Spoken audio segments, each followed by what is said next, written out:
السلام عليكم. بسم الله والصلاة والسلام على جميع الأنبياء وكل من تبعهم بإحسان وعمل صالحا إلى يوم.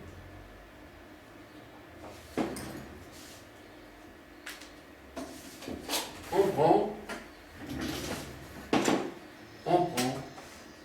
le verset le plus choquant dans le livre, dans le cours. Le verset dans lequel on a parlé beaucoup quand on parle du sujet des guerres. C'est le verset numéro 29 de Sourate At-Tawbah, dans lequel Allah nous dit أعوذ بالله من الشيطان الرجيم بسم الله الرحمن الرحيم قاتلوا الذين لا يؤمنون بالله ولا باليوم الآخر ولا يحرمون ما حرم الله ورسوله ولا يدينون دين الحق من الذين أوتوا الكتاب حتى يعطوا الجزية عن يد وهم صاغرون. التوبة 29.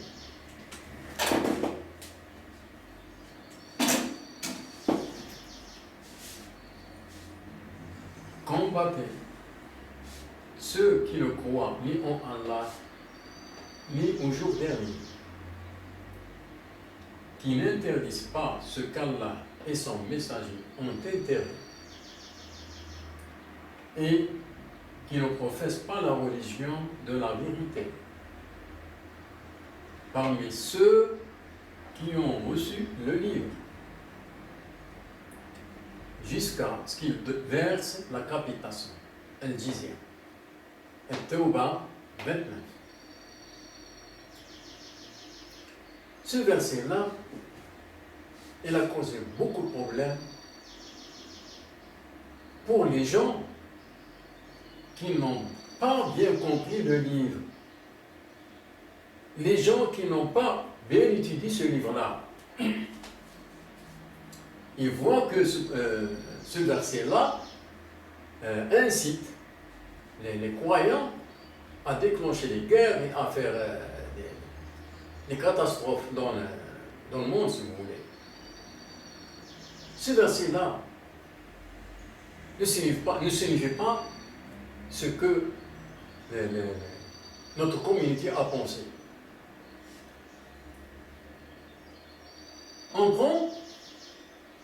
Pour comprendre ce verset-là, il faut comprendre beaucoup de versets qui parlent des guerres. Et j'ai pris seulement quelques-uns. Je prends par exemple le verset dont Allah nous dit,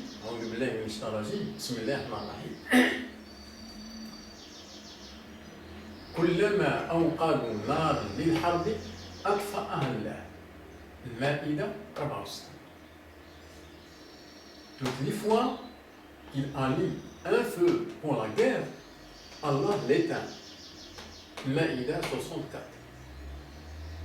Ici on a une guerre. Ici, vous voyez que les guerres, il y avait beaucoup de guerres qui étaient presque déclenchées alors que Allah intervient et l'éteint. Et ces guerres-là, les guerres ici, qui sont derrière ces guerres-là? Les populations qui sont derrière ces guerres-là, ce n'est pas les croyants. C'est les gens du livre. Ici, on parle des croyants et les gens du livre. La guerre entre eux. Ici, il m'explique beaucoup plus clair qui sont derrière ces guerres-là, c'est les gens du livre. Et ce n'est pas les croyants. Et vous voyez que les gens du livre qui veulent à chaque fois déclencher les guerres, alors que Allah éteint ces guerres-là. Ça a des choses. On n'avait qu'à revenir à ce verset-là, hein, Maïda 64. Et vous voyez qu'il parle que les gens, les populations qui faisaient, qui allument un feu pour la guerre, que sont les gens des livres, les populations des livres. Donc, cette guerre-là, elle n'est pas déclenchée par les croyants dans ce verset-là, puisqu'on parle des gens des livres, hein, et les croyants. D'autre part, on prend un autre verset. Qu'est-ce qu'il dit ce verset? أعوذ بالله من الشيطان الرجيم بسم الله الرحمن الرحيم فمن اعتدى عليكم فاعتدوا عليه بمثل ما اعتدى عليكم واتقوا الله. البقرة 164. Donc, quiconque transgresse contre vous, transgressez contre lui, à transgression égale, et craignez Allah. Baqara 194. Donc, quand il s'agit, quand il y a une transgression, c'est que ce n'est pas les croyants qui sont à l'origine de cette transgression, mais c'est le contraire, c'est les autres ici, c'est les gens du livre. C'est toujours les gens des livres qui sont à l'origine de ce problème-là. À cette époque, c'était comme ça. Donc, nous, en parlant de ces versets-là, on parle, si vous voulez, de l'histoire des guerres à l'époque où le Coran était en train de descendre. Vous voyez bien ici que le problème de transgression ne vient pas des croyants. Donc, quiconque transgresse contre vous, transgressez contre lui. À transgression égale. Et craignez Allah de ne pas dépasser la transgression que vous avez reçue. Donc, ici, on voit dans ce verset-là qu'on a une transgression. Mais, si on prend le verset comme ça, tout seul, on voit, il apparaît que c'est le croyant qui transgresse contre les autres. Alors que ce n'est pas ça. D'après ce verset-là, cette transgression, c'est une transgression de revanche. On prend un autre verset qui nous éclaircit ce point-là, pour lequel Allah nous dit, أعوذ بالله من الشيطان الرجيم بسم الله الرحمن الرحيم وإن عاقبتم فعاقبوا بمثل ما عوقبتم به وَلَئِنْ صَبَرْتُمْ لَهُوَ خَيْرٌ لِلصَّابِرِينَ. Nahl 126. Et si vous punissez, infligez à l'agresseur une punition égale au tort qu'il vous a fait. Et si vous en direz, cela est certes meilleur pour les endurants. Nahl 126. Donc, vous voyez ici qu'il parle de l'agression, la punition. Ici, on a une punition. Mais apparemment, comme ça, si on prend le verset comme ça, tout seul, on dit que c'est le croyant qui punit les autres. Alors ici, vous voyez que cette punition, comment qu'elle est venue. Et si vous punissez, infligez à l'agresseur une punition égale au tort qu'il vous a fait. Donc, cette punition, c'est une punition de revanche. Ce n'est pas une punition de départ. Donc, ici, c'est une punition de revanche. Et qu'est-ce qu'on a de plus ici? Qu'est-ce qu'on a? Regardez bien. Quoi qu'il y ait une punition de revanche ici, il parle d'une punition de revanche. Il a donné quelque chose de meilleur que la punition de revanche. C'est quoi? C'est l'endurance. Ici vous endurez, cela est certes meilleur pour les endurants. Donc, il incite les croyants à s'endurer et de ne pas faire la revanche, de ne pas punir. Donc, ici on a une punition. Qu'est-ce que ça signifie ça? Elle signifie que cette punition, elle n'est venue que les croyants, ils étaient vraiment dépassés. Parce qu'il y a l'endurance qui est meilleure qu'il faut. C'est une faveur, c'est quelque chose qui est favori par rapport à la punition. Donc, et sans durée, malgré l'endurance, il n'y a pas de résultat. Ils sont toujours punis. Ils reçoivent toujours la punition des autres, malgré qu'ils sont durs. Voilà qu'est-ce qui signifie ça. Surtout si on continue ce verset-là, qu'est-ce qu'il dit? Et si vous endurez, cela est certes meilleur pour les endurants. Endure, ton endurance ne viendra qu'avec l'aide d'Allah. Mais, semble-t-il. Ensuite, cela, quand le prophète est avec eux, l'endurance, elle devient obligatoire. Elle devient obligatoire. Ce n'est pas facultatif, mais elle devient obligatoire de ne pas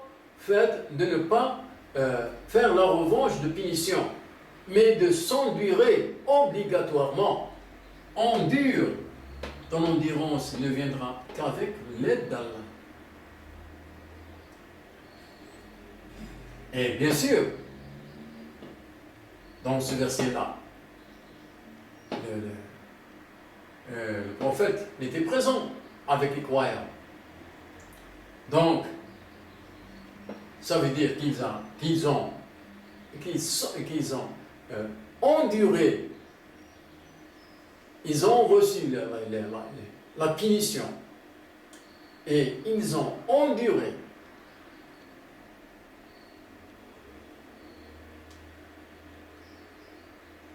Et malgré ça, les punitions ont continué. Ils reçoivent toujours des punitions. Donc, ils étaient dépassés. Il n'y a pas de solution. Donc, c'est pour cela, ce verset-là, il est venu pour mettre fin à ces punitions-là.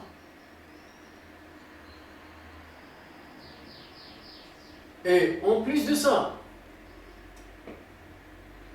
il ne faut pas croire que cette punition-là de revanche, elle est venue contre les gens du livre. Ce n'est pas ça. Regardez ici. Parmi ceux qui ont reçu le livre, donc, ce n'est pas contre les gens du livre. Les guerres, ce n'est pas contre les gens des livres. Donc, il y a une partie qui était à l'origine du problème des guerres. Donc, ce verset-là, il n'est pas contre les gens des livres.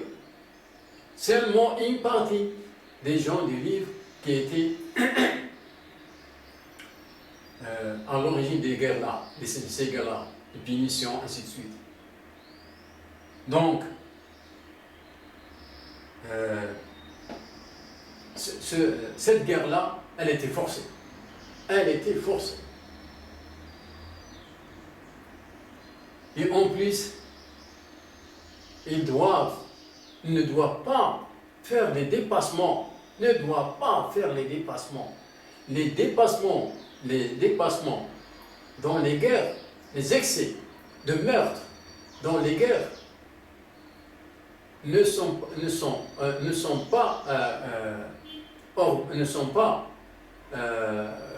à l'origine des croyants, mais ce sont des punitions égales qui l'ont fait.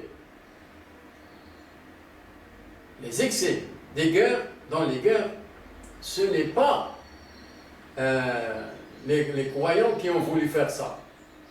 Mais c'était toujours une punition égale. Ils ne doivent pas dépasser l'égalité de punition. Et